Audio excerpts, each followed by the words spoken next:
I'm Zahed Taj-Eddin. I'm a sculptor. I'm an archaeologist. I work with ancient technologies, exploring how the earliest glass, the earliest ceramic were made.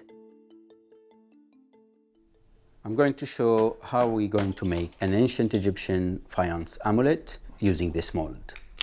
It's amazing to work with this technique. It's developed 6,000 years ago by the ancient Egyptians. Now, for the ancient Egyptians, faience is called tjehenet, which means the dazzling, the shining, and made the holder feel light and feel hope. To make Egyptian faience, the main ingredient is silica, which comes from sand and pebbles. To fuse it, we need the flux, which is alkaline based, comes from other natron salts or special plants in the deserts. Some lime, and the color blue usually come from copper oxides. So to make this amulet, we need the terracotta mold. You might ask how I made the molds. So we start with wax, which is solid to start, but I can dip it with hot water and it becomes soft, almost like clay, where I could shape it into the form I need.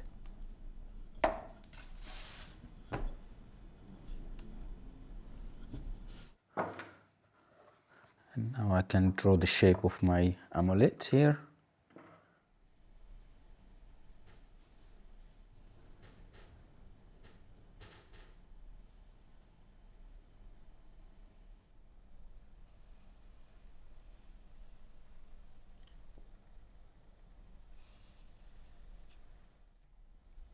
I'm cutting now the wax to shape it.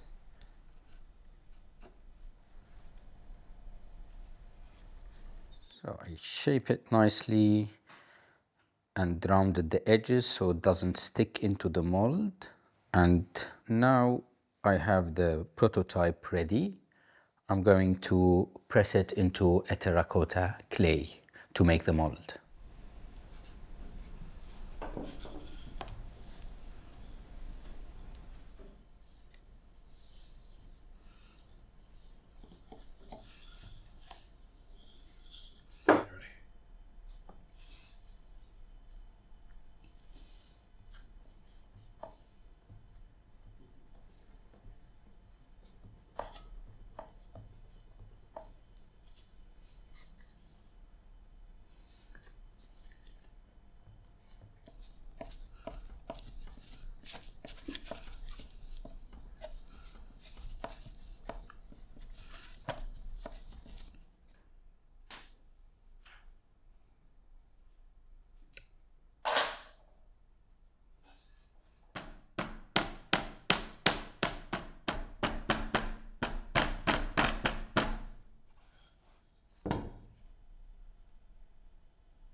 At this stage, I'm refining the details and smoothing the surface using this wooden tool. And to finish with, I use my fingers. And often on ancient molds, you see the fingerprints of the maker 1,000 years ago who made this object. Now the mold is ready. We need to wait for it to completely dry, and then we can fire it to 900 degrees.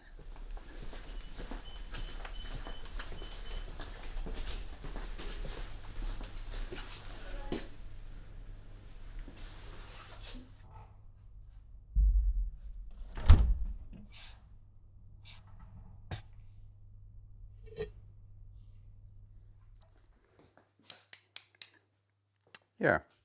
So now the mold is ready and fired. Next, I will be mixing the ingredients for the faience paste to produce the amulets.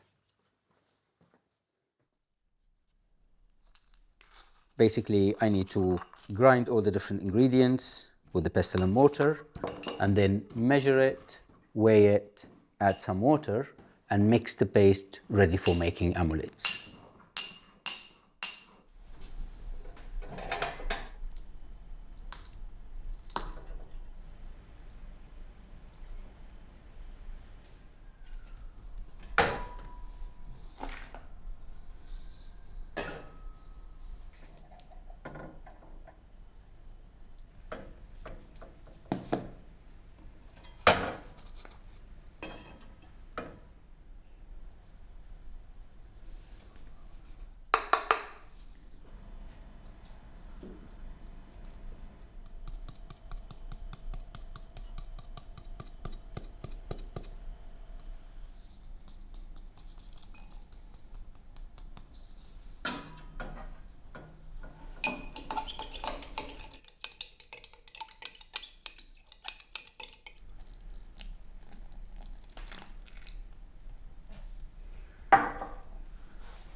here's the paste.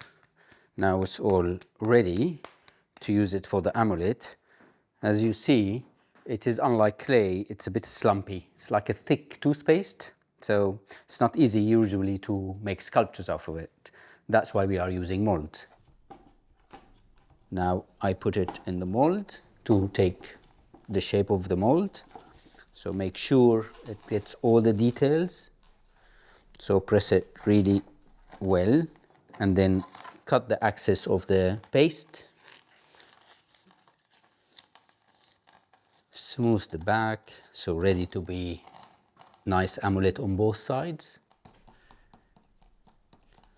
And now using a piece of cloth to get it out.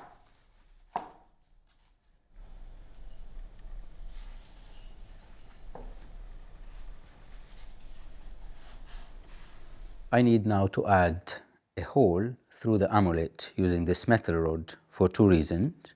One, for the amulet to be used as a necklace, so a string can go through, and also in the firing we can have this amulet stand freely for it to dry on both sides in the kiln. The paste now a bit dry, so this is a good stage to refine some details. So I'm going to highlight some of these lines, one here,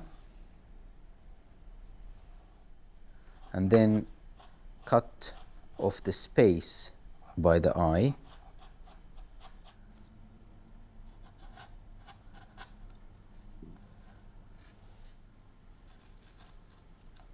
Okay, now I will smooth the edges of the void. And now I'm going to paint the black line and the center of the eye with the color black, which it comes from manganese dioxide.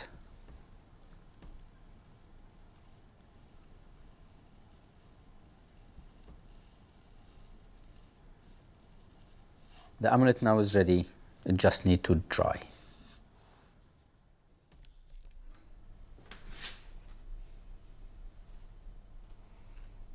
So now our amulet is dried after 24 hours being in the sun. What is interesting, we have all this salt move to the surface, creating this spiky, hairy surface. Now what happens in the fire, the salt would melt the sand and create a glass layer all over the amulets. And that's why we have it on this rod. Otherwise, if we just left it to dry at this position, we will only have glass formed on the top. So the air, the sun flow, it plays an important role in making the glass on the amulet.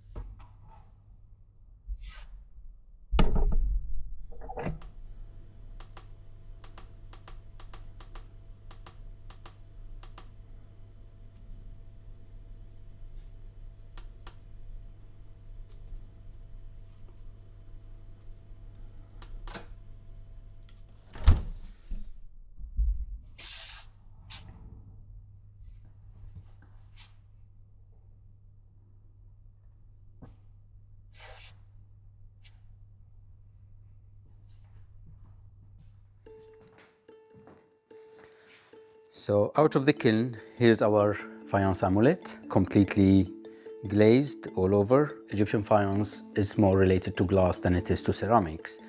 We have, through the efflorescence phenomena, glass forming on the surface all over, but the inside still unmelted sand.